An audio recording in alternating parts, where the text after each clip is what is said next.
একদিন হজরত জিব্রাইল আলাইহিসসালাম হজরত সুলাইমান আলাইহিসসালাম এর কাছে আবে হায়াত ভর্তি এক পেয়ালা নিয়ে উপস্থিত হলেন। তিনি বললেন, আপনি চাইলে এই পানি পান করতে পারেন।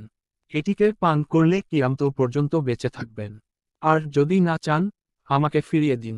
এ কথা শুনে হজরত সুলাইমান আলাইহিসসালাম চিন্তা করলেন, তারপর তার দেশের মানুষের সাথে মানুষ, জিন এবং পশুপাখি সবাইকে জিজ্ঞেস করলেন। সবার মত ছিল, হে সুলাইমান, আপনি পান করে নিন, চিরজীবন সুন্দর হবে।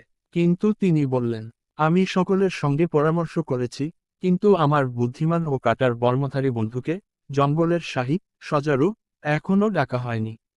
তাই জঙ্গলের সেই শাহীকে ডাকা হলো। হজরত সুলাইমান আলাইহিসসালাম জিজ্ঞেস করলেন, আমি তোমাকে ডাকার জন্য প্রথমে ঘোড়া পাঠালাম, তুমি এলে না। পরে কুকুর পাঠাতেই তুমি সাথে সাথে চলে এলে কেন? শাহী বিনীতভাবে জবাব দিল, ঘোড়া অহংকারী, তার বিশ্বস্ততা নেই, সে তো শত্রুকেও নিজের পিঠে চড়িয়ে নিয়ে যায়।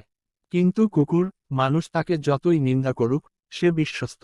একটি লোকের বাড়ির একবেলা খাবারও যদি খায়, সারা জীবন তার প্রতি অনুগত থাকে। তারপর হজরত সুলাইমান আলাইহিসসালাম মূল প্রশ্ন করলেন, তাহলে বলো, আমি কি এই আবে হায়াত পান করব?